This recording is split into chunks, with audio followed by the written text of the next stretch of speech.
Hello children, இன்றைக்கி நாம் 10th standard சயின்ஸில் யூனிட் 2ல் ஆப்டிக்ஸ், அதாவது ஒளியியல், அதில் ஸ்கேட்ரிங் ஆஃப் லைட் அப்படின்னு நம்ம இப்போ முதல் பேரை வாசிக்கலாம். Scattering of light.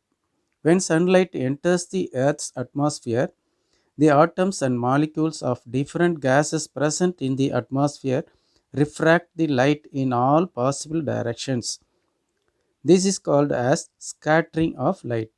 In this phenomenon, the beam of light is redirected in all directions when it interacts with a particle of medium. The interacting particle of the medium is called as scatterer. Okay, right. இப்போ நம்ம இது ஸ்கேட்டரிங்னா என்னன்னு தெரிஞ்சுக்கிறோம். பாருங்கள், இங்கே ஒரு படம் இருக்குது. இந்த படத்தை கூட நம்ம கவனிக்கலாம். Okay, right. அதாவது சன்லைட் அதாவது பீம் ஆஃப் லைட் பூமியை அடையும் போது இடையில் இருக்கக்கூடிய வேக்கம் தாண்டிட்டு அதுக்கப்புறம் பூமி சுற்றி இருக்கக்கூடிய அட்மாஸ்பியரில் இருக்கிற ஆட்டம்ஸ் அண்ட் மாலிக்யூல்ஸ் இதெல்லாம் கடந்து வரணும். அப்படி வரும்போது இந்த ஆட்டம்ஸ் அப்புறம் மாலிக்யூல்ஸ் இது எல்லாமே இந்த லைட்டை இன்ட்ராக்ட் பண்ணுது, அதாவது தடுத்து வந்த லைட் ரேஸை ஸ்கேட்டர் பண்ணுது, அதாவது சிதறடிக்குது. இதனால் ஸ்கேட்டர் ஆன அந்த பீம் ஆஃப் லைட் பல வித்தியாசமான திசையில் திருப்பி விடப்படுது. இந்த நிகழ்ச்சியை தான் நம்ம என்ன சொல்கிறோன்னா ஸ்கேட்ரிங் ஆஃப் லைட், அதாவது தமிழில் என்ன சொல்கிறோம், ஒளிச்சிதறல் அப்படின்னு சொல்கிறோம். ஓகேவா? இந்த ஸ்கேட்ரிங் எது காரணமாக இருந்ததோ, அதாவது அந்த பார்ட்டிக்கிளை, அதாவது எது இன்ட்ராக்ட் பண்ணுதோ அந்த பார்ட்டிக்கிளை ஸ்கேட்டரர் அப்படின்னு நம்ம சொல்கிறோம். அதுதான் இந்த படத்தில் கூட நம்ம பார்த்தோம் இல்லைங்களா? அதாவது இன்சிடென்ட் ரே வருது, சன்லேருந்து வர்ற அந்த ரே பீம் ஆஃப் லைட் அந்த அட்மாஸ்பியரில் இருக்கிற பார்ட்டிக்கிளில் மோதி அதனால் இன்ட்ராக்ட் ஆகி அந்த பீம் ஆஃப் லைட்டை ஸ்கேட்டர் பண்ணுது. அப்படி சிதறடிக்கப்படும் போது அந்த பக்கத்தில் இருக்கிற ஏரோலாம் நம்ம பார்க்குறோம். ஸ்கேட்டர்ட் லைட்டை நம்மளால் பார்க்க முடியுது. அந்த வட்டமாக காட்டப்பட்டிருக்கிற அந்த பார்ட்டிக்கிள் தான் இன்ட்ராக்ட் பண்ணுற பார்ட்டிக்கிள். அதனால் அது பேர் ஸ்கேட்டரர். ஸ்கேட்டரிங் ஆகிறதுக்கு காரணமாக இருக்கிறதுனால அதோடைய பேர் ஸ்கேட்டரர். ஓகேவா? ரைட். நம்ம அடுத்த பேரா வாசிக்கலாம். Right. Type of scattering. When a beam of light interacts with a constituent particle of the medium, it undergoes many kinds of scattering. Based on initial and final energy of the light beam, scattering can be classified as elastic scattering and number 2, inelastic scattering. Right. இந்த பேரால் என்ன புரிஞ்சுக்கிறோம், அதாவது இந்த scattering ரெண்டு வகையான ஸ்கேட்ரிங்காக பிரிக்கிறாங்க.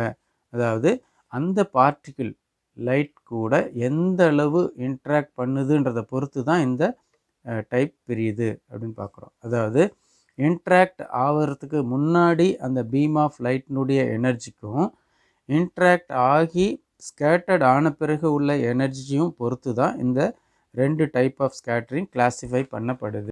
நம்ம ரெண்டாவது பேரா வாசிக்கலாம். Elastic scattering. If the energy of the incident beam of light and the scattered beam of light are same, then it is called as elastic scattering. என்ன புரிஞ்சுக்கிறோம்? எலாஸ்டிக் ஸ்கேட்டரிங்னா என்ன? அதாவது இந்த ஸ்கேட்டரிங் நடக்கும்போது அந்த இன்சிடென்ட் ரே இருக்குது இல்லையா, அந்த இன்சிடென்ட் பீம் ஆஃப் லைட் உடைய எனர்ஜியும் அந்த பார்ட்டிக்கிள் மேலே விழுந்த பிறகு ஸ்கேட்டர்ட் ஆன பிறகு, அதாவது ஸ்கேட்டர்ட் ஆன பிறகு உள்ள பீம் ஆஃப் லைட் உடைய எனர்ஜியும் சமமாக இருந்தால் அதற்கு பேர் தான் எலாஸ்டிக் ஸ்கேட்டரிங் அப்படின்னு சொல்கிறோம். சரியா? ஓகே. இப்போ நம்ம அடுத்து பேர வச்சுக்கலாம். Inelastic scattering. If the energy of the incident beam of light and the scattered beam of light are not same, then it is called as inelastic scattering. The nature and size of the scatterer results in different types of scattering. They are Rayleigh scattering, Mie scattering, Tyndall scattering and Raman scattering. இப்போ inelastic ஸ்கேட்டரிங்னா என்னன்னு பார்க்கலாம். ரொம்ப simple. அதாவது இதுக்கு அப்படியே opposite. அதாவது incident beam of லைட்டோட எனர்ஜியுடைய வேல்யூவும் ஸ்கேட்டர்ட் ஆன பிறகு இருக்கிற பீம் ஆஃப் லைட்டோட எனர்ஜியினுடைய வேல்யூவும் ஒரே மாதிரி இல்லை அப்படின்னா அதுக்கு பேர் தான் இன்எலாஸ்டிக் ஸ்கேட்டரிங் அப்படின்னு சொல்கிறோம். சரியா? ஓகே. இப்போ இந்த ஸ்கேட்டரிங் நடக்கிறதுக்கு காரணமாக இருந்த அந்த பார்ட்டிக்கிள், அதாவது ஸ்கேட்டரர் உடைய தன்மை, அப்புறம் அது உடைய சைஸ், இந்த 2 பொறுத்து தான் இதை 4ஆக பிரிக்கிறாங்க. 4 டைப்பாக பிரிக்கிறாங்க. 1 ராலே ஸ்கேட்டரிங், 2வது me scattering, 3 Tyndall scattering, 4 Raman scattering. Okay, right. இப்போ நம்ம அடுத்த பேரா வாசிக்கலாம். இப்போ ராலே ஸ்கேட்டரிங் அப்படின்னா என்ன அப்படின்னு பார்க்கலாம். The scattering of sunlight by the atoms or molecules of the gases in the Earth's atmosphere is known as Rayleigh scattering. அதாவது ராலே ஸ்கேட்டரிங்னா என்னன்னு பார்க்குறோன்னா, சன்லேருந்து வரக்கூடிய அந்த பீம் ஆஃப் லைட் வந்து பூமிக்கு வரும்போது இந்த அட்மாஸ்பியரில் இருக்கக்கூடிய கேஸில் இருக்கக்கூடிய ஆட்டம்ஸ், மாலிகூல்ஸ் இதெல்லாம் அந்த லைட்டை எல்லாம் எல்லா பக்கங்களையும் ஸ்கேட்டர் பண்ணுது. இப்படி பண்ணுறதுக்கு பேர் தான் ராலே ஸ்கேட்டரிங் அப்படின்னு சொல்கிறோம். ஓகேவா, ரைட். இப்போ ராலே ஸ்கேட்டரிங்க்கு ஒரு லா இருக்குது. அது என்ன லா அப்படின்னு பார்க்கலாம். ராலே ஸ்கேட்டரிங்ஸ் லா. Rayleigh's scattering law states that the amount of scattering of light is inversely proportional to the fourth power of its wavelength. That is, amount of scattering S, it is inversely proportional to 1 by lambda 4. அதாவது according to this law, this shorter wavelength colors are scattered much more than the longer wavelength colors. When sunlight passes through the atmosphere, the blue color, the shorter wavelength, is scattered to a greater extent than the red color, longer wavelength.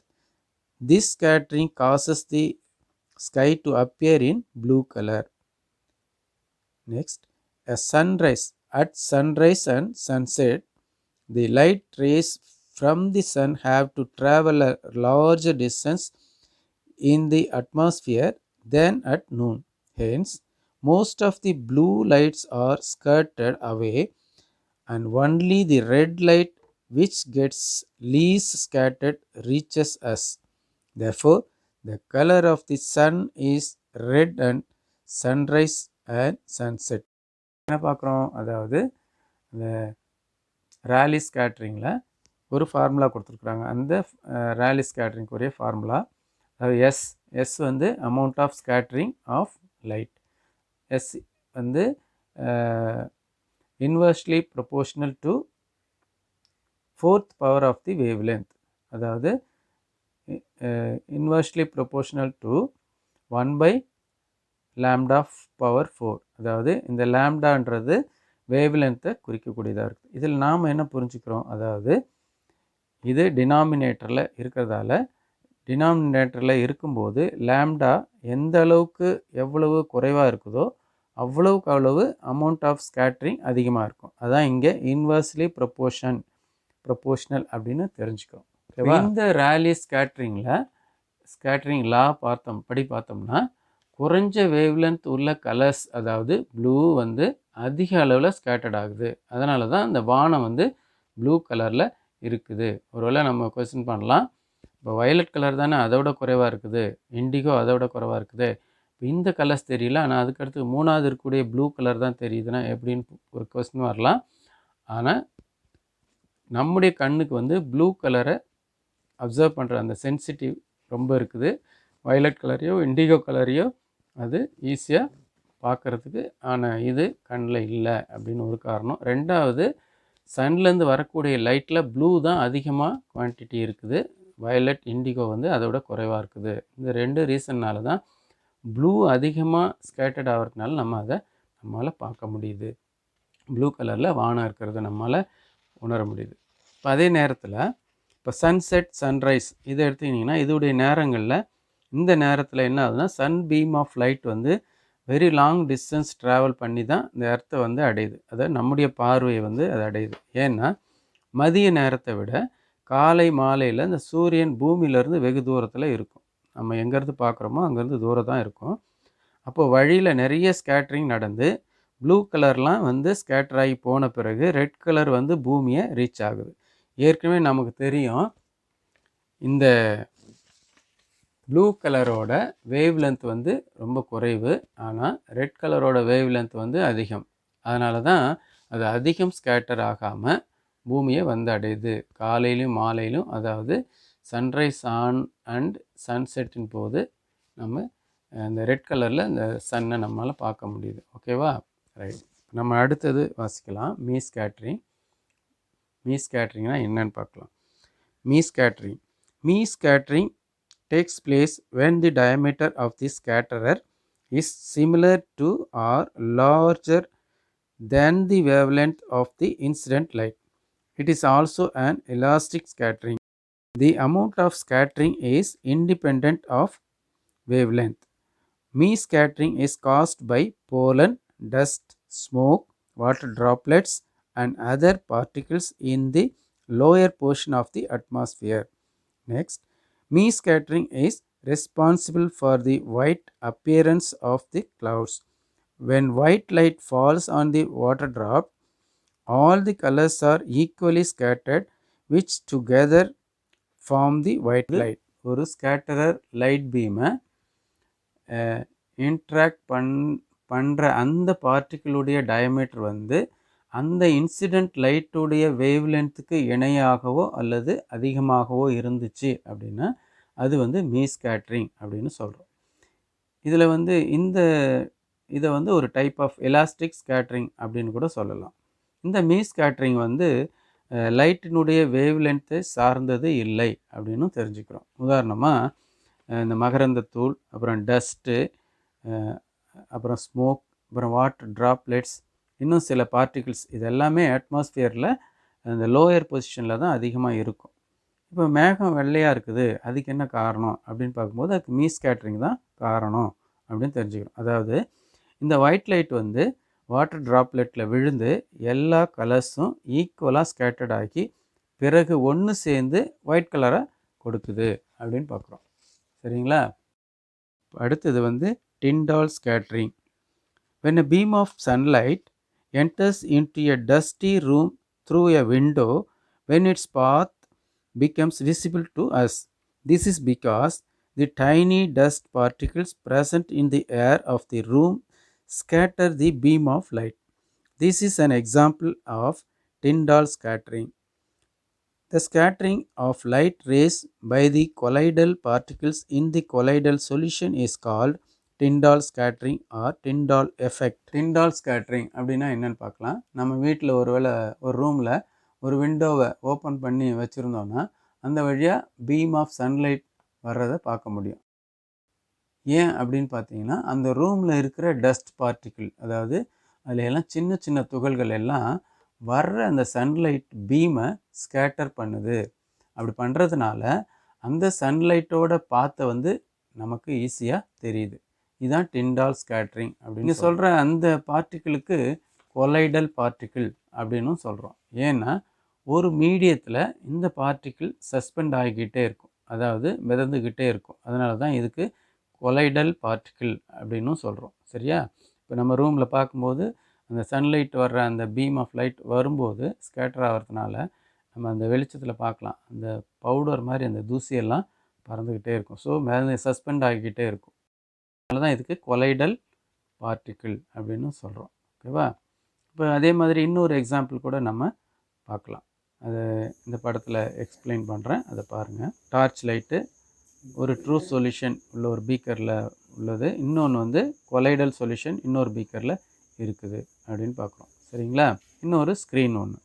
இப்போ torch லைட்டை என்ன பண்ணுறோம், அந்த true solution வழியாக அடிக்கிறோம். இப்போ true solution வழியாக light வரும்போது ட்ரூ சொல்யூஷன் உள்ள அந்த பீக்கரில் லைட் பாஸ் ஆகிறத நம்மளால் பார்க்க முடியாது. ஆனால் அதே கொலைடல் சொல்யூஷன் உள்ள அந்த பீக்கர் வழியாக லைட் பாஸ் ஆகி இந்த ஸ்க்ரீனில் வந்து விழுது.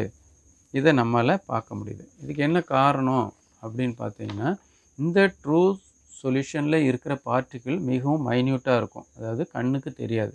ஆனால் கொலைடல் சொல்யூஷனில் இருக்கிற பார்ட்டிக்கிள் வந்து பெருசாக இருக்கும். அதனால் இந்த கொலைடல் சொல்யூஷனில் இருக்கிற அந்த பார்ட்டிக்கிள் லைட்டை ஸ்கேட்டர் பண்ணுது. அதனால் அதனுடைய பாதை நமக்கு தெரியுது அப்படின்னு பார்க்குறோம். சரிங்களா? இதுதான் டிண்டால் ஸ்கேட்டரிங்னு சொல்கிறோம். அல்லது டிண்டால் எஃபெக்ட் அப்படின்னு கூட நம்ம சொல்கிறோம். ஓகே, அடுத்தது நம்ம ராமன் ஸ்கேட்டரிங் இதை பார்க்கலாம்.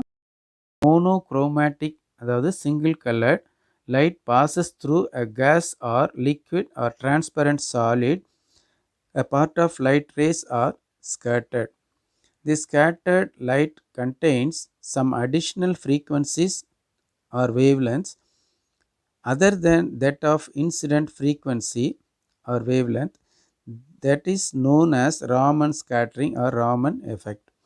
Raman scattering is defined as the interaction of light ray with the particles of pure liquids or transparent solids, which leads to a change in wavelength or frequency. The spectral lines having frequency equal to the incident ray frequency is called Rayleigh line, and the spectral line which are having frequencies other than the incident ray frequency are called Raman lines. The lines having frequencies lower than the incident frequency is called Stokes lines, and the lines having frequencies higher than the incident frequency are called anti-Stokes lines. அதாவது ராமன் ஸ்கேட்டரிங்னா என்னென்னு பார்க்குறோன்னா, ஒரு கலரில் உள்ள லைட்டை ஒரு case மேலேயோ அல்லது ஒரு லிக்விட் மேலேயோ அல்லது ஒரு டிரான்ஸ்பரண்ட் சாலிட் மேலேயோ செலுத்தும் பொழுது பார்ட் ஆஃப் லைட் வந்து ஸ்கேட்டர்ட் ஆகுது. இந்த நிகழ்ச்சியில் அந்த ஒரிஜினல், அதாவது இன்சிடென்ட் லைட்டில் இருந்து வர்ற ஃப்ரீக்குவன்சி அல்லது வேவ்லென்த்தை விட அடிஷ்னல் ஃப்ரீக்குவன்சி அல்லது வேவ்லென்த்தில் இருக்கிற லைட்டை நம்மால் அப்சர்வ் பண்ண முடியும். இதை தான் ராமன் ஸ்கேட்டரிங் அப்படின்னு நம்ம சொல்கிறோம். Okay, right. இப்போ ரே ஆஃப் இன்சிடென்ட்னுடைய ஃப்ரீக்குவன்சியும் ரே ஆஃப் ஸ்கேட்டர்னுடைய ஃப்ரீக்குவன்சியும் ஈக்குவலாக இல்லைன்னா அந்த லைன் வந்து ராமன் லைன்ஸ் அப்படின்னு சொல்கிறோம்.